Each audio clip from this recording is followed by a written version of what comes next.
What's up, YouTube? Knight's Edge here again. Got another little fun review for you today of this interesting knife. I got this one all by myself from BladeHQ.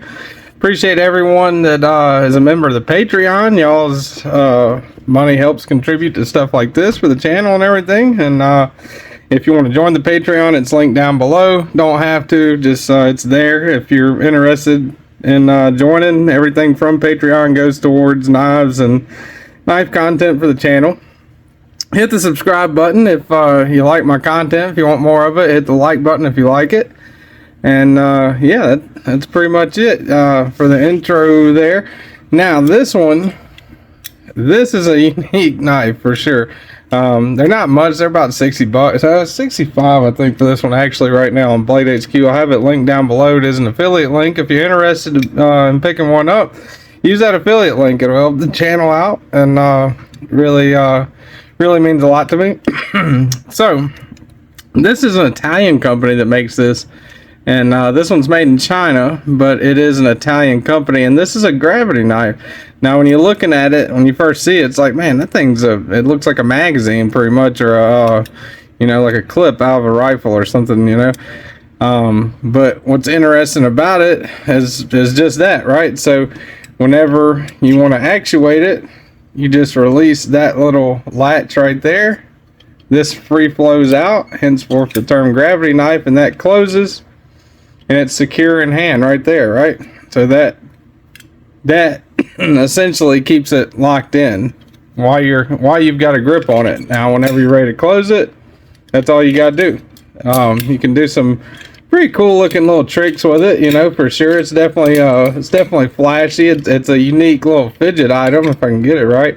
It's kind of hard to play with it underneath the camera, you know, in such a you know, tight spot. I don't have that much room underneath the camera here, but yeah, you kind of get the idea. It goes pretty smooth, you know, if you've got plenty of room, or if you got more room than what I've got. But yeah, it is a pretty neat little knife for sure. Campolin Dragonfly gravity knife. So let me go ahead and I'll do some just overall stuff on it. I mean, it's not like your traditional EDC. I mean, you could EDC this. It doesn't have a clip or anything like that, right? But I mean, I guess you could carry it in your pocket. So and this, you know, is just a disclaimer. In a lot of states, gravity knives are illegal to carry, so make sure you know your knife laws before you carry something like this, for sure. Overall length, just a hair under 7 inches. Blade length, if you want to go all the way to where that choil, right past the choil right there, right at 3 inches, maybe 3 1/16. And cutting edge, you're looking right at 2 7/8 on cutting edge there. So kind of like a medium sized knife, I guess. Handle length, what you're looking at whenever it's closed, is just under 3 7/8 of an inch right there. Blade stock thickness, go ahead and get the calibers out here, make sure they're zeroed out. So looking at 115 thousandths behind the edge. You were looking at 16 thousandths, so a little thin there, and 0.32 of an inch, so fairly thin handle, you know, but nothing that's impossible to work with for sure. Do size comparisons here. Let's just get out a couple. Got the Ontario Knives Rat Model 1, Ontario Knives Rat Model 2, right? So closer in size to the Rat 2 for sure. You can see it's more like a medium-sized knife.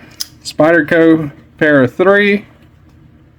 Put that up a little bit there. And Spyderco Paramilitary 2. So definitely closer to the size of the Para 3. And last but not least, Cold Steel 8010 and the Demco Knives 8020.5. So 8020.5 with the shark's foot blade, fairly close as far as cutting edge goes on that, right? Let's get out the scale here, see how much you're going to be carrying in your pocket. Probably help if I turn it on. Make sure it's zeroed out.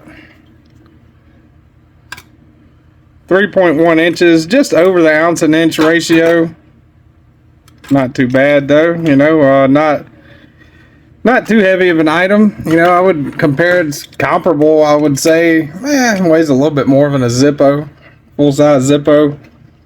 You know, it's kind of like carrying a Zippo and a half maybe, or something like that. I don't know, something like that. So anyway, there's your weight. In the pocket, what does she look like? It looks like that because it doesn't have a clip, right? So you're gonna be putting it in your pocket. All right, hardware check. Well, maybe, no hardware on it, right? Not disassemblable, or not made to be disassembled. So if you look in there, that's riding on a little hinge. There's no access to that. This is riding on what looks to be some really fat washers, but it is incredibly, it's free swinging, right? So it's incredibly smooth. Might be bearings, I don't know, but not 100% sure on that. The real draw of this, if you can get it right anyway, is the fidget factor here, you know. And believe me, whenever I tell you, it is very fidgety. It's a super fidgety little knife for sure. It's a lot easier to do whenever you got a lot more room to fidget with it. Check out my shorts with it. You'll see pretty quick. You know, it's a super fidgety little knife. You know, this is a real draw of it. It's kind of like what I would say is good for like a desk knife, or, you know, almost kind of like a novelty item. It's 420 or 440C, I believe. Don't have it on the blade. It's got Campolin's the company, 2023 production. This is the black stonewash with the stainless steel handles. Otnello design, that's the designer there. Other side, I believe, just says, yeah, patent pending. I think the 440C was in the package. Was in the packaging for this, I believe. I did the unboxing video, so check that out. I think it's in there. So not really like a high quality steel, you know. I mean, it'll definitely cut. Let me see if I get a piece of paper out real quick here. Hey, I did it. All right. Oh, say it'll cut. Maybe not. It might be dull already. Yeah, it is pretty rigid. So that 420, 440C, that gets dull pretty quick. Now I did cut a few things with it. Cut a little bit of rope, some cardboard boxes. Not very much at all. Not like a cut test amount or anything like that. I mean, if this was in, you know, even D2, it would probably still be sharp, you know, much less like a super steel, like MagnaCut 15V, something crazy like that, with the very small amount of cutting I've done with it. But that just goes to show you right there. I do need to sharpen it a little bit, I guess. But yeah, not really made to be like a super, you know, if you work in a warehouse and you're trying to shred through a ton of cardboard, I wouldn't pick this as my EDC. You know, if you got a desk job, or if you got a desk, or, you know, at the house, or you know, just a shop or somewhere like that where you can kind of sit there and chill, you know, and it just like to open letters with, or even it's just like a conversation starter, you know, it's good at that. It is definitely a knife that'll put a smile on people's faces whenever they look at it. Whenever you hand it to them, you know, they're like, wow, that's cool, you know.